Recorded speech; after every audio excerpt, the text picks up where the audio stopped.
Mother's Day, May 10th, 2020. It's, usually a day about family, warmth. But down in Salida, Colorado, that day marked the start of this really chilling mystery. A woman goes missing after a bike ride. Yeah, and the first reports, they sounded, well, almost straightforward, right? Like a possible accident, maybe a search and rescue situation. Exactly, a missing person case. But almost immediately, the moment her bike was found, that simple story just completely unraveled. It really did. What looked like maybe a tragic accident quickly showed itself to be way more complicated. So for this deep dive, we're digging into a whole stack of sources, reports, articles, all the research to try and make sense of the investigation into Suzanne Morphew's disappearance and ultimately her death. And that's our mission here, to unpack it all. The key findings, the twists that honestly surprised everyone, and maybe most importantly, those questions that still hang over this case, the ones that make it so fascinating, but also, frankly, really frustrating. Okay, so let's start right there with that initial discovery. Yeah. Because it immediately screamed that something was seriously wrong. Totally. So Suzanne's reported missing, and just 20 minutes later, her bike turns up. It's down in a ravine. Right. And then about a mile away, off Highway 50, they find her helmet. But the scene itself, it just wasn't what you'd picture from a bad bike crash. How so? Well, the bike had a bent handlebar, okay, but not like catastrophic damage. And there was no sign of struggle right there, nothing. And here's the kicker, the thing that confused investigators right off the bat. Her sunglasses and her hydration backpack. Yeah, where were they? Inside her car, parked back at the house. Okay, hold on. That doesn't make sense. If you're going for a proper bike ride, especially in Colorado terrain, you'd take your water pack, wouldn't you? You absolutely would. It completely contradicts the simple "she went for a ride" story. It made the whole scene feel, I don't know, deliberately set up. Yeah. Staged. Yeah, staged is the word investigators used. And even finding her body later wearing biking clothes, well, that doesn't necessarily undo the suspicion about how the bike and helmet were initially placed, right? It felt like misdirection. Oh, exactly. Huge red flags for law enforcement from the get-go. So after finding those items, this absolutely massive search kicks off. You had the local sheriff, the CBI, that's the Colorado Bureau of Investigation, the FBI, plus tons of volunteers, all combing this really rugged terrain, checking waterways. And meanwhile, her husband, Barry Morphew, he made a public video asking for her return, offered a reward. He did. Now, let's back up just a bit to establish the timeline from his side. He's the one who reported Suzanne, who was 49, missing on May 10th. Right. And his story was she went for that bike ride, and he'd left early that morning for a construction job. Yeah, a job up near Denver, about 150 miles away. Yeah. But one of the first things that investigators found a bit odd was Barry's reaction when their daughters couldn't get hold of Suzanne. They called him because they couldn't reach her. Right, they were out of state, trying to call her for Mother's Day, couldn't get through, so they called Barry.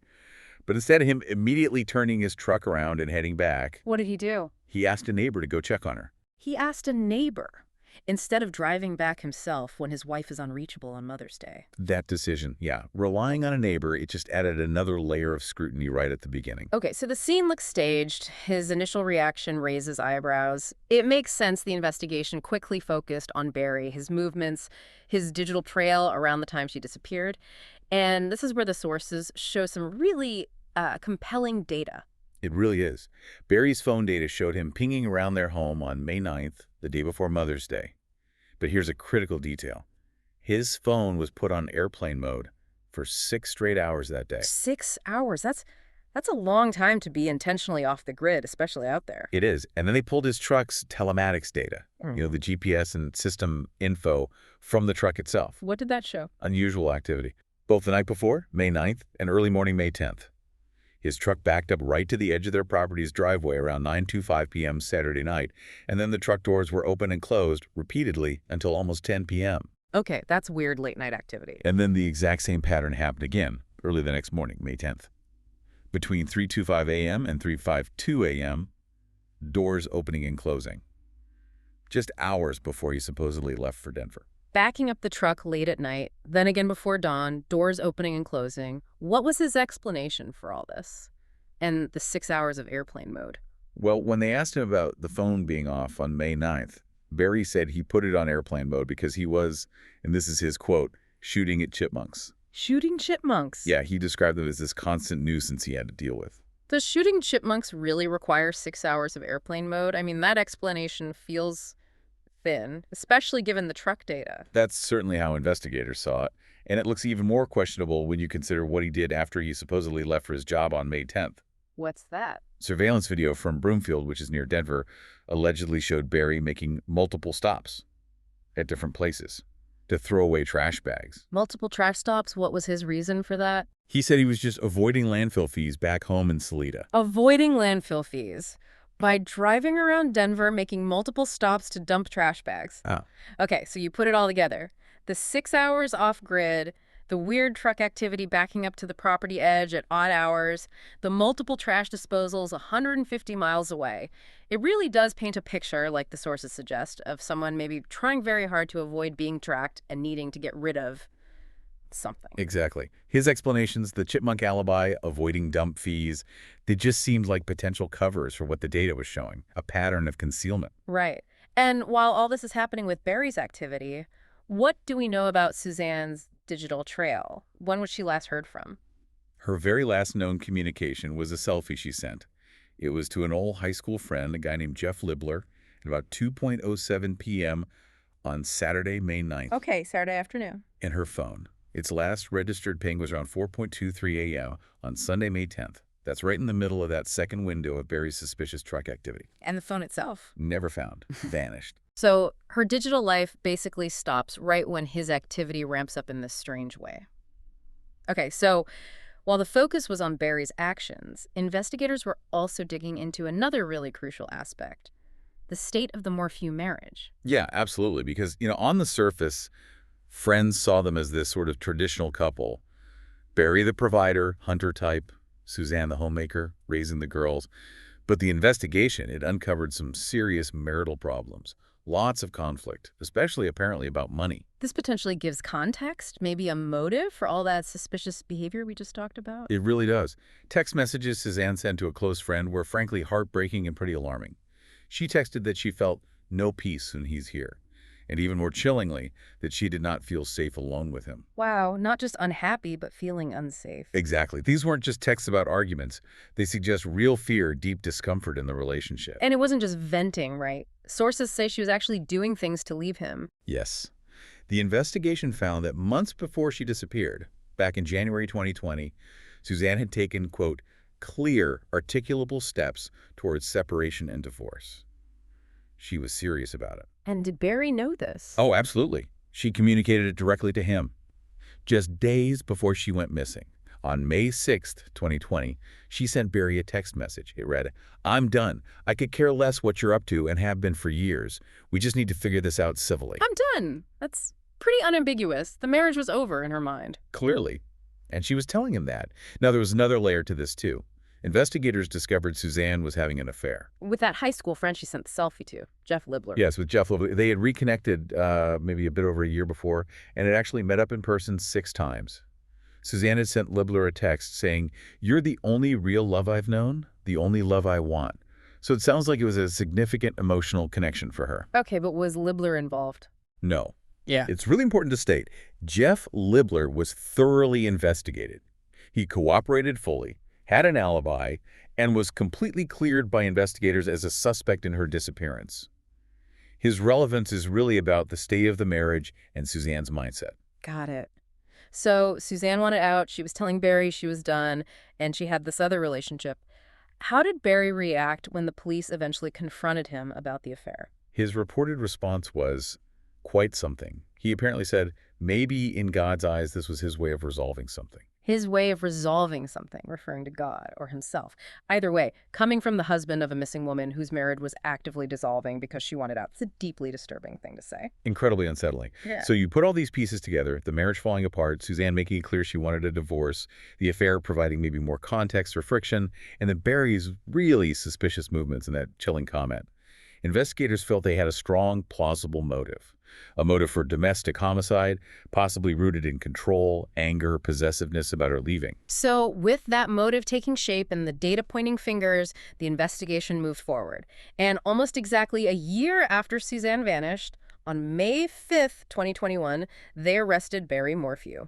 That's right. The charges were serious. First-degree murder after deliberation, tampering with physical evidence, and attempting to influence a public servant. He pleaded not guilty to everything. So what was the prosecution's theory? How did they believe it all went down? Their core theory was that Barry essentially hunted and controlled Suzanne like he had hunted and controlled animals. That's a quote from their filings when she made it clear she was leaving him. They argued he came home on Saturday, May 9th, killed her, cleaned up, and then disposed of her body before heading off to Denver the next morning. And the hunting aspect ties into The it. tranquilizers. This was a huge part of their case. They found a plastic cap from a tranquilizer dart in the dryer at the Morphew house. In the dryer? Like it went through the wash. Potentially. And they also found a dart gun, empty tranquilizer darts, and a needle sheath in Barry's gun safe. Plus, Barry himself admitted to using tranquilizer darts illegally, mind you, to sedate deer, supposedly just to remove their antlers without killing them. Okay, so he had the gear, he admitted using it illegally on animals, and there's a piece of that gear found unexpectedly inside the house. Exactly. They also brought in an FBI agent who testified about analyzing Barry's cell phone data from May 9th. The agent claimed the data showed Barry moving in a pattern around the outside of the house, which the prosecution interpreted as him most likely chasing Suzanne around. Chasing her? How do they connect that to the tranquilizer? Prosecutors alleged that he loaded a syringe for a dart, then put his phone on airplane mode, remember those 6 hours, Yes. specifically to stop being tracked, and then shot her with the tranquilizer dart during this supposed chase. Wow, that's a specific and dark theory. Was there any other physical evidence they pointed to? Yes, 2 things. One was damage to the master bedroom door frame, a vertical crack that previous owners said wasn't there before they sold the house to the Morphews. The prosecution theorized Barry damaged the door trying to get to Suzanne, maybe after she'd locked herself in, possibly after being tranquilized. Okay, the door frame. And the second thing. They documented what they described as apparent scratch marks on Barry's upper arm, observed 3 days after Suzanne went missing. They argued this supported the idea of a physical struggle. So the tranquilizer evidence, the chase data, the damaged door, the scratches, that was the core of the prosecution's case heading to trial. How did Barry's defense team respond to all that? They pushed back hard, maintaining his innocence. On the tranquilizer front, they argued the dart cap in the dryer was meaningless, could have been old, maybe fell out of a pocket from his deer activities ages ago. Critically, they pointed out that during the initial searches, no actual tranquilizer chemicals were found anywhere in the home. Ah, okay. So the equipment, yes, but not the drugs themselves in the house. Correct. And they obviously disputed the prosecution's interpretation of the cell data chase and the significance of the door crack and scratches. They were preparing to challenge all of it at trial. So it was shaping up to be a complex trial based heavily on circumstantial evidence, Barry's suspicious actions, and this tranquilizer theory. But then, just as everyone was bracing for court, Yeah? the whole thing just imploded. Completely imploded. It was So- genuinely shocking. April 19th, 2022. The trial was scheduled to start just 9 days later, and the district attorney's office filed a motion to dismiss all charges against Barry Morphew. The judge granted it. Dismissed 9 days before a first-degree murder trial. Why? What happened? The judge had basically sanctioned the prosecution into oblivion. The ruling cited a pattern of discovery violations. Essentially, the prosecution team had repeatedly failed to turn over potentially exculpatory evidence to Barry's defense team, which they are legally required to do. Exculpatory evidence, meaning evidence that could potentially point towards his innocence or at least raise serious doubt. What was this evidence they failed to disclose? This was the bombshell. The existence of unknown male DNA. It was found in several key places. Inside Suzanne's Range Rover, on the glove compartment, and significantly on the grips, the handlebars, and the seat of her bicycle. Unknown male DNA on her bike parts and in her car, and it wasn't Barry's? Correct. Barry Morphew was specifically excluded as the source of this DNA profile, and here's what made it even more explosive.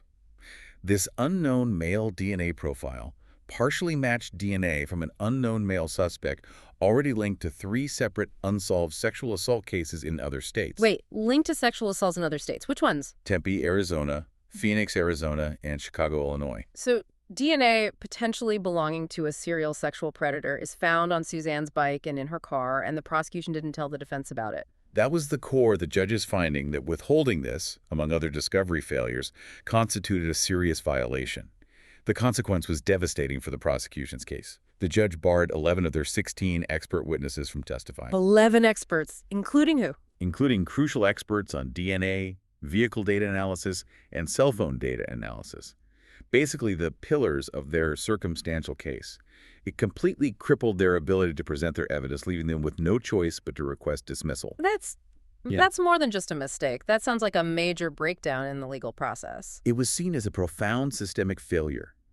Judge Domenico, who later presided over Barry's civil suit, even stated that based on the discovery issues, Barry should not have been arrested, at least not at that time, even while finding there was initial probable cause for the arrest. So probable cause existed, but the prosecution's conduct was so flawed it derailed the whole case. What happened to the DA, Linda Stanley, who was in charge then?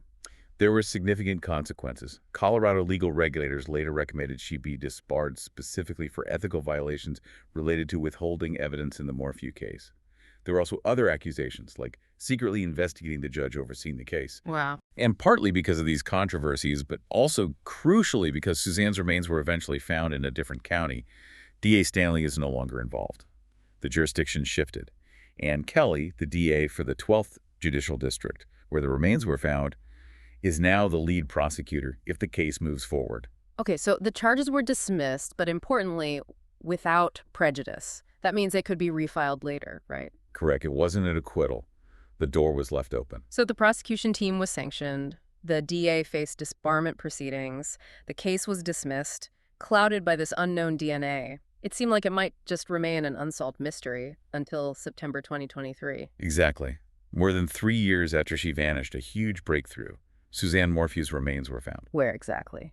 in a shallow grave. It was in a pretty remote, high-desert area near the town of Moffett in Sawash County. That's roughly 40, maybe 50 miles south of Salida, where they lived. So quite a distance away. How did they find her after all that time and so far away? Was it related to the Morphew investigation? Interestingly, no, not directly. Agents from the Colorado Bureau of Investigation were actually out in that specific area searching for another missing woman, Edna Cantana, in a completely unrelated case. And they stumbled upon Suzanne's remains during that search. Wow, purely by chance while looking for someone else. It seems that way. The El Paso County Coroner's Office then officially identified the remains as Suzanne Morphew on September 27, 2023. And the autopsy. What did it finally reveal about how she died? This must have been the moment everyone was waiting for. It was, and the findings were incredibly significant. The coroner officially ruled her death a homicide. And the cause of death was listed as homicide by undetermined means in the setting of butorphanol, azaparone, and miditomidine intoxication. Okay, those names again. Butorphanol, azaparone, miditomidine. Remind us what that cocktail is. It's a specific mix of chemicals commonly used together to tranquilize large wildlife. Think deer, elk. It's used for reversible sedation, like for tagging or relocation. And these drugs, this exact cocktail, were found in Suzanne's bones. In her bones, not just tissue, but absorbed into the bone itself. And it's a cocktail used for tranquilizing deer. And Barry Morphew admitted to illegally tranquilizing deer and owned the equipment. Precisely. This finding is monumental. It provides a direct forensic link that was missing before. It strongly corroborates that initial prosecution theory about her being incapacitated by tranquilizer. And it ties directly back to Barry's admitted, albeit illegal, use of these kinds of drugs and his possession of the dart gun, the needles. So finding these specific chemicals in her remains seems to dramatically strengthen the case against him, doesn't it? It moves the tranquilizer theory from circumstantial, based on his gear and habits, to something found in her body. It absolutely does. Yeah. It's powerful new evidence that wasn't available when the charges were initially filed and dismissed. It confirms the method of incapacitation. It's highly likely this finding has significantly renewed investigative focus on Barry. It feels like a potential game changer. What else did the autopsy or the scene reveal? Well, it confirmed she was found wearing biking clothes, which fits the initial narrative, though not necessarily the staged aspect, of the bike helmet placement. Also, a bullet was apparently found near the remains, but its connection, if any, to her death isn't clear from the reports. Okay, and wasn't there one other really strange detail about the remains themselves? Something missing? Yes, a very notable and so far completely unexplained detail from the autopsy report was the absence of Suzanne's foot bones and her shoes. They were not recovered from the shallow grave. Her foot bones and shoes were missing. Why? That's bizarre. Adds another layer of just strangeness to it all. Could that be significant? It's certainly an anomaly investigators have to be looking at. Why would those specific items be missing? Was it related to how she was moved? Animal activity? Something else? It's another unanswered question. Okay, so let's bring it up to the present. Her body's found. Cause of death. Homicide by tranquilizer intoxication, linking back to Barry's admitted activities. But the original charges were dismissed due to that withheld DNA evidence and prosecutorial misconduct. Where does the investigation stand right now? It's officially active and ongoing. The CBI has publicly stated they're committed to following the evidence to get justice for Suzanne. And remember, Ann Kelly, the DA in the 12th District where the body was found, she's now the lead prosecutor. But as of the latest updates, no new arrests have been made since the remains were identified. And Barry Morphew himself. Legally, where does he stand? Are charges likely to be refiled? Is he still the named suspect? Well, the dismissal being without prejudice means charges can be refiled at any time. His legal team says they haven't been officially told if he's still the suspect, but investigators have pretty clearly indicated publicly that, yes, he remains a focus of the investigation, especially now with the autopsy results. And what about that big civil lawsuit he filed against the original investigators and prosecutors? Right. He filed that $15 million federal suit back in May 2023, alleging malicious prosecution, violation of his rights because of the withheld evidence, all of that. But that suit was actually dismissed just recently in September 2024. Dismissed? On what grounds? The judge in the civil case, Judge Domenico, found that even though the prosecutors had acted badly, his words, by withholding the DNA evidence, there was still enough probable cause for Barry's initial arrest based on everything else known at that time. So the arrest itself wasn't deemed unlawful, even if the subsequent prosecution was deeply flawed. So the arrest stands as having had probable cause, but the case fell apart due to misconduct. That's complicated. Does Barry have any recourse against the prosecutors then? According to his lawyers, not really in civil court. They've expressed frustration that due to legal immunity rules for prosecutors, Barry essentially has no recourse against the individuals whose actions led to the dismissal of the criminal charges, even with the judge acknowledging they acted badly. Okay, that's a whole separate legal tangle. Let's quickly recap the key evidence points and the questions still swirling around them, especially now with the autopsy findings, the bike and helmet discovery. Still debated, looks staged initially due to placement and items left in the car. Finding her in biking clothes adds a layer, but doesn't fully resolve the staged question about the initial scene. Barry's phone and truck data. Still looks suspicious, the airplane mode, the late-night early morning truck activity. His explanations, like chipmunks, still feel weak to investigators. Points to potential evasion or moving something. The trash disposals. Prosecution saw it as getting rid of evidence. Barry claims saving landfill fees. Still contested. The marital problems and her intent to divorce. Remains a very strong potential motive. Seems undeniable the marriage was ending, initiated by her. Her affair. Provides context for the marital breakdown, confirms she had another emotional connection. Libler himself is cleared. The tranquilizer gear found initially, the dart cap, the gun. Linked Barry to the means.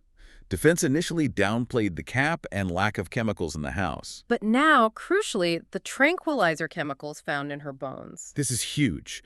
Direct forensic proof of incapacitation by that specific wildlife tranquilizer cocktail. Directly links to Barry's admitted illegal use and equipment. It's probably the most significant piece of new evidence prosecutors have. And balancing against that, the unknown male DNA. Still a massive question mark, and the reason the first case collapsed. Found on her bike and car, linked to unsolved sexual assaults elsewhere. Hugely significant for the defense, as potential exculpatory evidence pointing away from Barry. And finally, those missing foot bones and shoes. Just weird. An unexplained detail from the gravesite that remains a puzzle. A potential lead, maybe, but currently a mystery. So even finding Suzanne's body and knowing how she was drugged hasn't completely solved this. There are still major questions hanging over the case. Absolutely. Key questions remain. Like, okay, we know the drugs were in her system linking to Barry's supplies. Yeah. But who physically administered those drugs to Suzanne? Can they prove he did it to her? Right. And what about that unknown male DNA? What's its real significance? Given the link to violent sexual assaults, has that avenue been fully investigated? Could someone else have been involved, maybe before or after the tranquilizer? And why were the foot bones and shoes missing? Does that tell us something about how she was moved or where, or is it unrelated? And the ultimate question, will new charges be filed against Barry Morphew? Or could the investigation possibly turn towards this unknown DNA profile or someone else entirely? You know, the combination of finding the remains, the specific tranquilizer confirmation in her bones, the dismissal being without prejudice, and a new prosecutor taking over, it all strongly suggests that refiling charges against Barry is a distinct possibility, maybe even likely. But that unknown DNA linked to those other violent crimes hasn't just disappeared. It's still out there. It's a known fact in the case now, and it represents a significant hurdle the prosecution would have to overcome. You can bet any defense team would make that DNA profile central to their argument. It really highlights just how incredibly complex this investigation became. You've got the deeply personal tragedy of a marriage ending, tangled up with potentially calculated actions to cover tracks, crucial forensic evidence pointing in different directions, the tranquilizers versus the DNA, and then these huge systemic failures with the prosecution. Yeah, and even with finding her body and knowing the cause of death, which are massive steps forward, the path to actually identifying a perpetrator beyond a reasonable doubt and securing a conviction, it's still really challenging because of those early issues and the conflicting evidence. Looking forward, though, that autopsy finding on the tranquilizers gives the new prosecutor powerful ammunition the first team didn't have. It feels like the scales might have tipped back towards Barry being charged again. It definitely strengthens that specific aspect of the case significantly. Hmm. But that DNA finding looms large as a counter-narrative. This whole case is just such a stark reminder, isn't it? How tiny details, the specific chemicals identified years later in bone, a single unexpected DNA hit can completely change the direction and the possibilities of an investigation. It really shows the long, difficult, and often twisting path towards finding truth and accountability, even when a case is so high profile. A truly complex puzzle, still very much unfolding. The search for justice for Suzanne Morphew is definitely not over yet.